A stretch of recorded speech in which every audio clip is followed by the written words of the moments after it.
ಪಾರು ಹಸುವಾಗ್ತಿದೆ, ಸ್ವಲ್ಪ ಬೇಗ ಬಾರೆ. ಹಾ ಬಂದೆ. ಜಗವೆಲ್ಲ ಒಂದೇ ಶಿವ.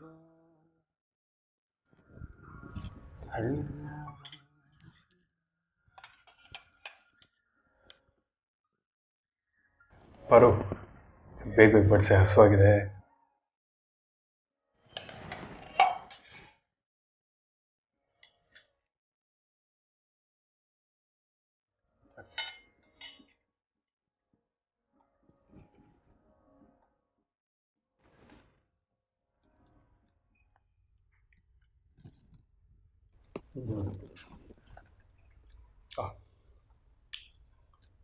ಸಾರು ಏನು ಹಿತವಾಗಿದೆ, ಒಂದು ಲೋಟಕ್ಕೆ ಹಾಕ್ಕೊಡೆ ಸ್ವಲ್ಪ. ಹಾಂ.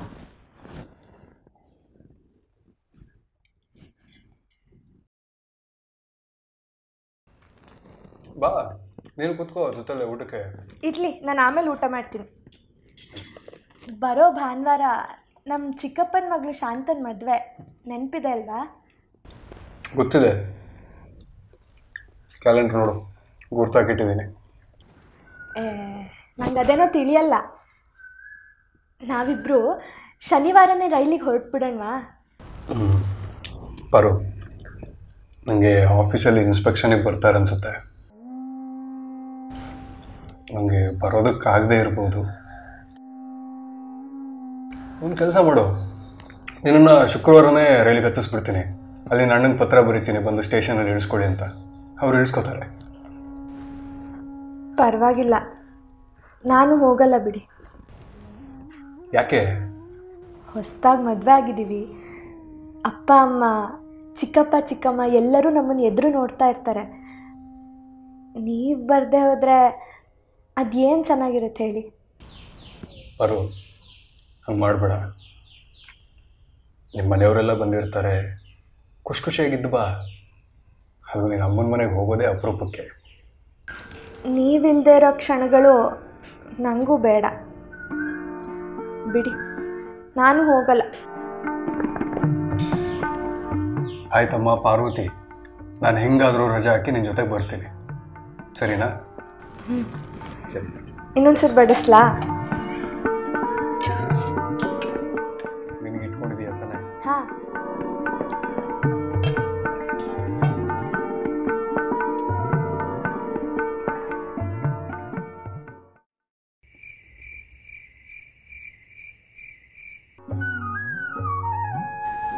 ಮದುವೆಯಾಗಿ ತಿಂಗಳಿಲ್ಲ, ನೋಡಿರಣ್ಣ ಹೇಗಿದೆ. ನಾನು ಕೂಗಿದಾಗಲೆಲ್ಲ ಬರುವಳೆನ್ನ ಶಾರದೆ. ಹಿಂದೆ ಮುಂದೆ ನೋಡದೆ, ಎದುರು ಮಾತನಾಡದೆ, ಕೋಣೆಯೊಳಗೆ ಬಳೆಯ ಸದ್ದು, ನಗುವ ರತ್ತೆ ಬಿದ್ದು ಬಿದ್ದು. ಸುಮ್ಮನಿರಲು ಮಾವನವರು, ಒಳಗೆ ಅಕ್ಕ ಭಾವನವರು, ಎಂದು ತುಂಟ ಹುಡುಗನು ಗುಟ್ಟ ಬಯಲಿಗೆಳೆವನು. ತಗೊಳ್ಳಿ ಸಿಗ್ರಲೆ. ಏನದು ಪತ್ರಿಕೆ? ಓ ಇದಾ? ಅದು ನಾವು ಮೊನ್ನೆ ಹೊರಗಡೆ ಹೋದಾಗ ಲಾಟ್ರಿ ಟಿಕೆಟ್ ತಂದಿದ್ವಲ್ಲ, ಅದ್ರದ್ದು ಫಲಿತಾಂಶ ಏನಾಗಿದೆ ಅಂತ ಈ ಪೇಪರ್ ನೋಡೊಂಚೂರು ಹೇಳ್ರಿ. ಕೊಡ್ಕೊಡ್ಕೊಡು.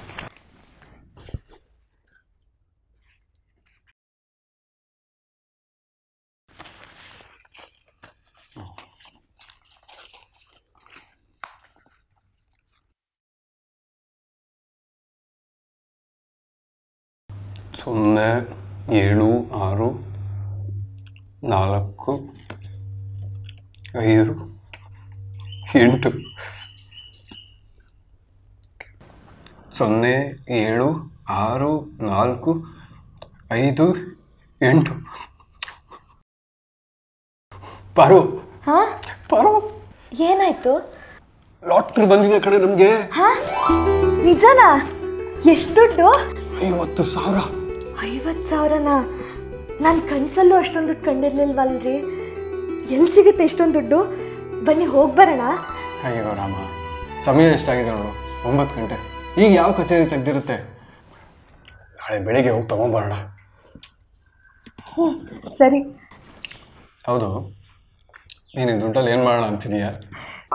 ನಂಗೆ ಎಷ್ಟು ಖುಷಿ ಆಗ್ತಿದೆ ಅಂದರೆ ಏನು ತೊಗೋಬೇಕು ಅಂತಲೇ ಗೊತ್ತಾಗ್ತಿಲ್ಲ. ಒಡವೆ ಮಾಡಿಸ್ಕೊತೀನಿ, ಒಂದು ಕಾಸಿನ ಸರ, ಕಿವಿ ಓಲೆ, ಡಾಬು. ಬೇಡ, ಮನೇಲಿ ಒಂದು ರೇಡಿಯೋ ಕೂಡ ಇಲ್ಲ, ಅದನ್ನ ತರೋಣವಾ? ಅದು ಬೇಡ, ಒಂದು ರೇಷ್ಮೆ ಸೀರೆ. ನನಗೆ ಎಷ್ಟು ಖುಷಿ ಆಗ್ತಿದೆ ಅಂದರೆ ಏನು ತೊಗೋಬೇಕು ಅಂತಲೇ ಗೊತ್ತಾಗ್ತಿಲ್ಲ. ಪರೋ, ಇನ್ನು ಏನು ಒಡವೆ ಬೇಕಾದರೂ ತಗೋ, ನಾನೇನೂ ಹೇಳೋದಿಲ್ಲ. ಆದರೆ ನನಗೊಂದು ಕೊರಗು ಕಾಡ್ತಿದೆ. ಆ ಕೊರಗು ನನಗೆ ತುಂಬ ನೋವು ಕೊಡ್ತಿದೆ. ಇದರಿಂದ ಮುಕ್ತಿನೇ ಇಲ್ವೇನೋ ಅಂತ ಅನ್ನಿಸ್ತಿದೆ. ಅಮ್ಮ ಸತ್ತಾಗಿಂದ ಹಿಂಗಾಗ್ತಿದೆ ನನಗೆ. ನೀನೇ ನನಗೆ ಇದರಿಂದ ಬಿಡುಗಡೆ ಕೊಡಿಸ್ಬೇಕು ಪರೋ. ಏನದು?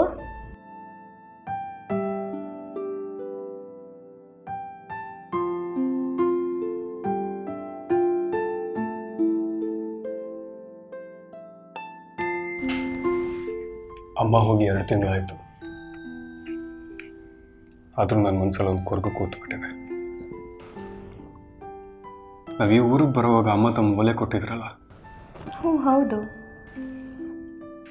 ಅದನ್ನು ಈ ಮನೆ ಭೋಗ್ಯಕ್ಕೆ ಅಂತ ಅಡ್ಬಿಟ್ಬಿಟ್ಟೆ. ಅಮ್ಮ ಇದ್ದಾಗ ಏನು ಅನ್ನಿಸ್ತಿರ್ಲಿಲ್ಲ.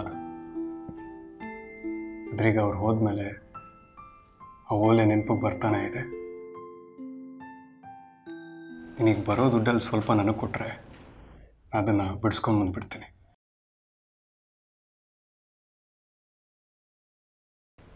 ನೋಡಿ, ತಪ್ಪು ತಿಳ್ಕೊಬೇಡಿ. ಈಗ ಅಮ್ಮನೂ ನಮ್ಮ ಜೊತೆ ಇಲ್ಲ. ಅವ್ರು ಕಿವಿ ಓಲೆ ಇಟ್ಕೊಂಡು ಏನು ಮಾಡೋದು? ಅವ್ರು ತಾನೇ ನಮ್ಮ ಕಷ್ಟ ಕಾಲದಲ್ಲಿ ಆಗಲಿ ಅಂತ ಆ ಕಿವಿ ಓಲೆ ಕೊಟ್ಟಿದ್ದು. ನೀವು ಅದನ್ನು ಇಟ್ಕೊಂಡು ಮನೆ ಭೋಗ್ಯಕ್ಕೆ ತಗೊಂಡಿದ್ದೀರಾ, ಅದರಲ್ಲಿ ತಪ್ಪೇನಿದೆ? ನೀವ್ಯಾಕೆ ಅದ್ರ ಬಗ್ಗೆ ಇನ್ನೂ ಪಾಪ ಪ್ರಜ್ಞೆ ಇಟ್ಕೊಂಡಿದ್ದೀರಾ? ಪಾಪ ಪ್ರಜ್ಞೆ ಅಂತಲ್ಲ ಕಡೆ, ಅರ್ಥ ಮಾಡ್ಕೊ. ಅಮ್ಮನ ನೆನಪಿಗಂತ ಇದ್ದಿದ್ದು ಅದು ಒಂದೇ. ಅವರೊಬ್ಬರೇ ನಮ್ಮನ್ನು ಎಷ್ಟು ಕಷ್ಟಪಟ್ಟು ಸಾಕಿಲ್ಲ ಹೇಳು. ಅಮ್ಮ ಈ ನಡುವೆ ದಿನ ಕನ್ಸಲ್ಲಿ ಬರ್ತಾರೆ, ಅದೇ ಕಿವಿ ಓಲೆ ಹಾಕೊಂಡು ಬರ್ತಾರೆ. ಈಗ ನೀನೇ ನನ್ನನ್ನು ಇದರಿಂದ ಬಿಡಿಸೋದಕ್ಕೆ ಸಾಧ್ಯ ಕಡೆ. ನಾನು ನೋಡಿ, ನಾನು ಚಿಕ್ಕವಳು, ನನಗೂ ಆಸೆಗಳಿರುತ್ತಲ್ವಾ? ಸರಿ, ಏನು ನಿನ್ನ ಆಸೆ? ಎಲ್ಲ ಈ ದುಡ್ಡಲ್ಲೇ ಹೊಂದಿಸ್ಕೊಂಡು ಹೋಗೋಣ.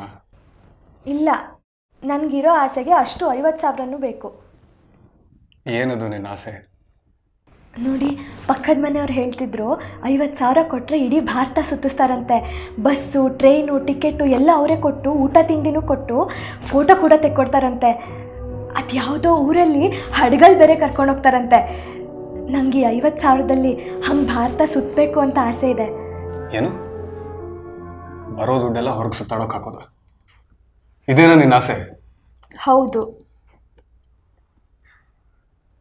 ಅಮ್ಮನ ಓಲೆ ಬಿಡಿಸ್ಕೊಳ್ಬೇಕಿಂತ ಇದು ಮುಖ್ಯ ಅಂತ ಅನ್ಸುತ್ತಾ ನಿನಗೆ? ನೋಡಿ, ನನ್ನನ್ನು ಪಾಪ ಪ್ರಜ್ಞೆಗೆ ತಳ್ಳೋದಕ್ಕೆ ನೋಡಬೇಡಿ ನೀವು. ಮದುವೆ ಆದಾಗಿಂದ ಎಲ್ಲೂ ಹೊರಗಡೆ ಕರ್ಕೊಂಡು ಹೋಗಿಲ್ಲ.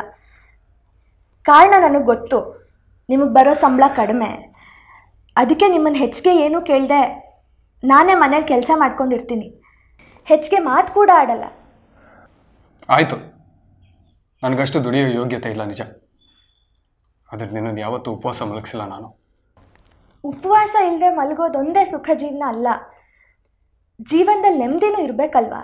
ನೆಮ್ಮದಿ ಅಂದರೆ ದುಡ್ಡು ಖರ್ಚು ಮಾಡೋದಲ್ಲ. ನನಗೆ ಬಂದಿರೋ ಲಾಟ್ರಿ ದುಡ್ಡನ್ನ ನಿಮ್ಮ ಕೈಯಲ್ಲಿಟ್ಟು ನಾನು ಸುಮ್ಮನಿರ್ಬೇಕಾ? ಅದೇ ನಾನು ನೆಮ್ಮದಿ ಅಂದರೆ. ಹಾಗಂತ ಕೈಲಿರೋ ದುಡ್ಡನ್ನೆಲ್ಲ ಖರ್ಚು ಮಾಡಿಕೊಂಡು ದೇಶ ಸುತ್ತಕ್ಕಾಗತ್ತಾ? ಮುಂದೆ ದೇವರು ನಮಗೆ ಅಂತ ಒಂದು ಅವಕಾಶ ಕೊಟ್ಟೆ ಕೊಡ್ತಾನೆ. ಅಲ್ಲಿ ತನಕ ತಾಳ್ಮೆಯಿಂದ ಕಾಯಬೇಕು. ಏನು ಅವಕಾಶ? ತಿಂಗಳ ಕೊನೆಯಲ್ಲಿ ಸಂಸಾರ ತೂಗ್ಸೋದೇ ಕಷ್ಟ ಆಗಿದೆ ನನಗೆ. ಆದರೆ ಯಾವತ್ತೂ ನಿಮ್ಮ ಹತ್ರ ಹೇಳ್ಕೊಂಡಿಲ್ಲ. ಇನ್ನು ಮುಂದಿನ ಅವಕಾಶ ಹೇಗೆ ಬರೋಕ್ಕೆ ಸಾಧ್ಯ?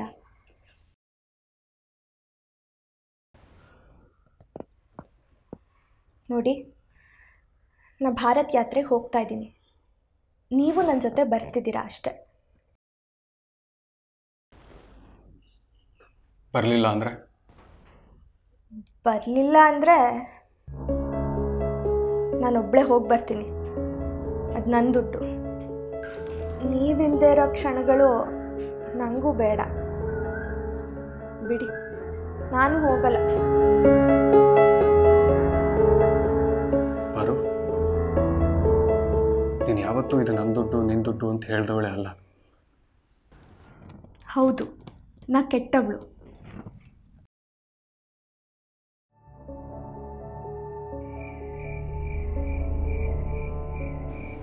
ಈ ಲಾಟ್ರಿ ದುಡ್ಡು ನನ್ನ ಹೆಂಡತಿ ಮಧ್ಯೆ ಬೆರಕು ತರ್ತಾ ಇದೆ.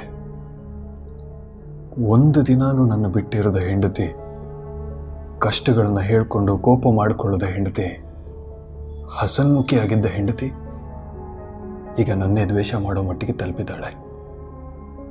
ನನ್ನ ಬಿಟ್ಟು ಹೋಗೋ ಮಾತಾಡ್ತಾ ಇದ್ದಾಳೆ. ದುಡ್ಡಿನ ಶಕ್ತಿ ಹೀಗೆ ಆಡಿಸ್ತಾ ಇದೆ. ಇದಕ್ಕೆ ನಾನು ಪರಿಹಾರ ಕಂಡುಕೊಳ್ಳಲೇಬೇಕು. ಇಲ್ಲಾಂದ್ರೆ ನಮ್ಮ ನೆಮ್ಮದಿನ ನಾಶ ಮಾಡಿಬಿಡುತ್ತೆ.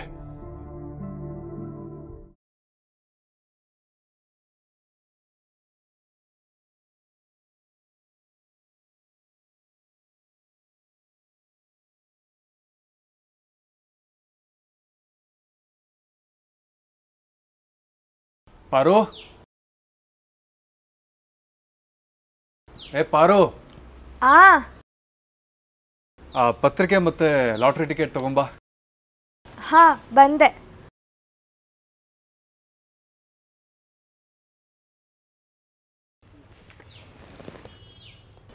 ಏನು ಬೆಳಗ್ಗೆ ನನ್ನ ಕರೆದಿದ್ದು? ಕೋಪ ಮಾಡ್ಕೋಬೇಡ ಪಾರ್ವತಿ. ರಾತ್ರಿ ಎಲ್ಲ ನೀನು ಹೇಳಿದ್ರ ಬಗ್ಗೆ ಯೋಚನೆ ಮಾಡಿದೆ. ನೀನು ಹೇಳ್ದಾಗೆ ಆಗಲಿ, ನಾನು ಬರ್ತೀನಿ ನಿನ್ನ ಜೊತೆ ಭಾರತ ಸುತ್ತಕ್ಕೆ. ಅದಕ್ಕೆ ದುಡ್ಡು ತರೋದ್ರ ಬಗ್ಗೆ ಯೋಚನೆ ಮಾಡಬೇಕಲ್ವಾ? ಅದಕ್ಕೆ ಪತ್ರಿಕೆ ಮತ್ತು ಲಾಟ್ರಿ ಟಿಕೆಟ್ ತರಿಸ್ದೆ. ಹ್ಞೂ.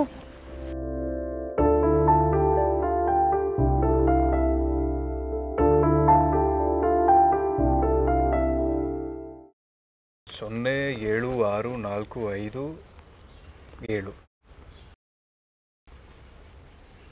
07645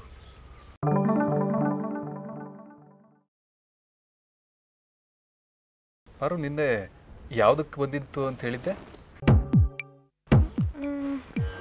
58.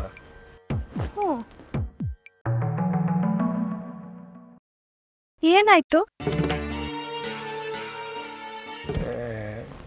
ಬೇರೆ ಯಾರಿಗೂ ಹೋಗಿದೆ ಕಣೆ, ನಮಗೆ ಬಂದಿಲ್ಲ. ಇದು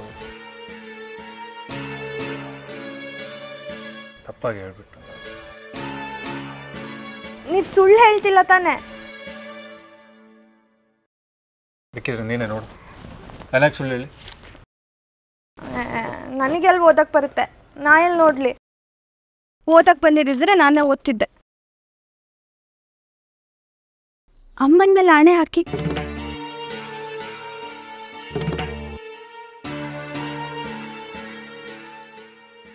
ಅಮ್ಮನ ಮೇಲೆ ಆಣೆಗೂ ನನ್ನ ಅದೃಷ್ಟನೇ ಸರಿ ಇಲ್ಲ. ಯಾವುದ್ರಲ್ಲೂ ಸುಖ ಇಲ್ಲ. ನನಗೆ ಅಡುಗೆ ಮನೇಲಿ ಕೆಲಸ ಇದೆ.